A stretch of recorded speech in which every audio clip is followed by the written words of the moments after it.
Gracias por acompañarnos en Noticias Globovisión Internacionales en vivo para ustedes. A esta hora, como lo anticipaba, nos acompaña Henry Cancelado. Él es analista político y profesor de la Universidad de La Salle en Bogotá, está en Colombia. Profesor, bienvenido, gracias por atendernos. Muchas gracias a ustedes por la invitación. Un placer. Vemos las cifras de violencia en Colombia en las últimas semanas y parece ser preocupante la situación, pero usted que está propiamente en ese país, ¿cómo se ve esto? Bueno, hay que ver dos realidades ahí. Estoy en Bogotá, y Bogotá de todas formas es una ciudad que no es muy afectada por el conflicto. Pero de todas formas, pues sí las periferias del país y las zonas rurales en este momento, pues regresamos 40 años en la guerra, o sea, estamos en un momento tipo años 90 de nuevo, donde todos los días ocurre algo, y pues eso va a escalar sobre las ciudades inevitablemente si no se contiene de alguna manera.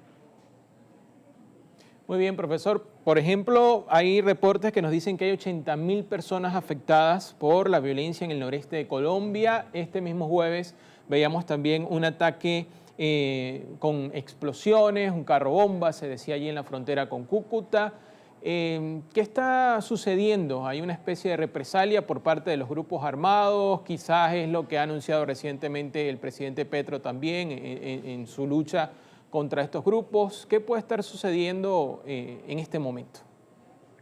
Bueno, dos cosas ocurren. Primero, que sí, estos grupos han ganado de nuevo espacios, espacios que habían Pero no venido bien. perdiendo en las últimas décadas. Y segundo, que el conflicto se nos ha ubicado en dos partes muy claras. En el nororiente, claramente como lo está describiendo, y en el suroccidente hacia la frontera con Ecuador.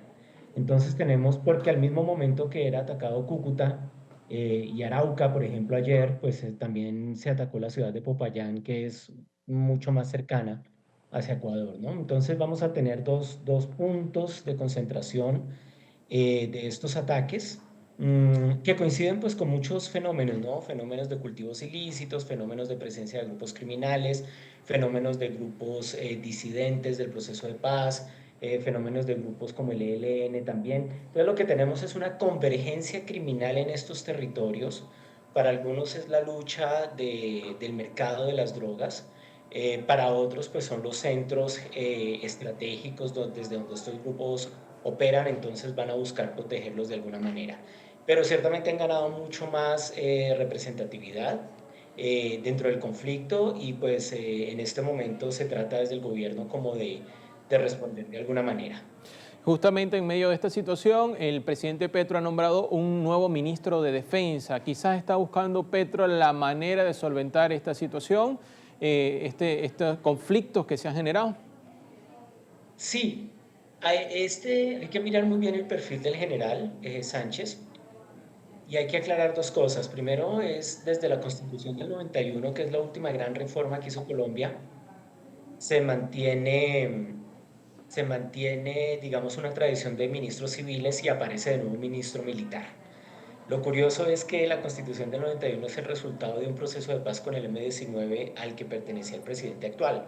Y ellos presionaron por un ministro civil, que el ministro de Defensa fuera civil en Colombia, y después el primer gobierno de quien perteneció al M-19 vuelve y pone un ministro militar, ¿no? Entonces eso muestra un poco la dinámica del conflicto, que no es tan sencilla como se ve desde afuera, ¿cierto? Entonces, con este nuevo ministro lo que se busca es que haya un acompasamiento entre el sector político y el sector operativo, y además por el perfil del general. El general fue un comandante de fuerzas especiales en Colombia, conoce, pues, de todas formas, como todos los generales, conoce muy bien el conflicto, y pues es también como lograr que haya un mejor diálogo entre lo político y lo militar, ¿cierto? Que quizás lo civil no había logrado en su momento, y como el mismo presidente dijo, pues es un general que conoce muy bien y que lo ha acompañado porque fue su jefe de seguridad en la Casa de Nariño, ¿no?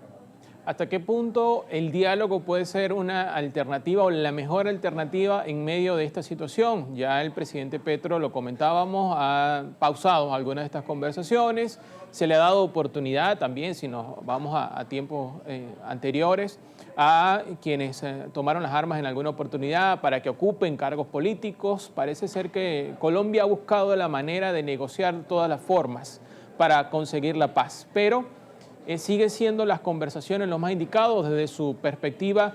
¿Qué se debería hacer desde el gobierno de Colombia para tratar de conseguir la paz definitiva?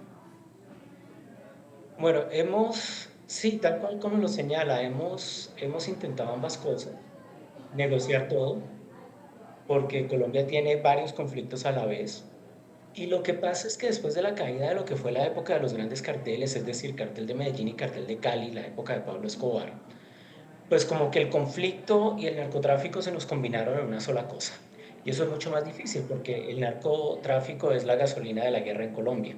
¿Sí? Entonces es mucho más complicado, es muy complicado enfrentar grupos que tienen un músculo financiero tan grande. Mañana se les puede incautar material de guerra y rápidamente lo pueden reponer con su comercio internacional, ¿cierto? Ilegal. Entonces, eso hace que se complique mucho cualquier fórmula.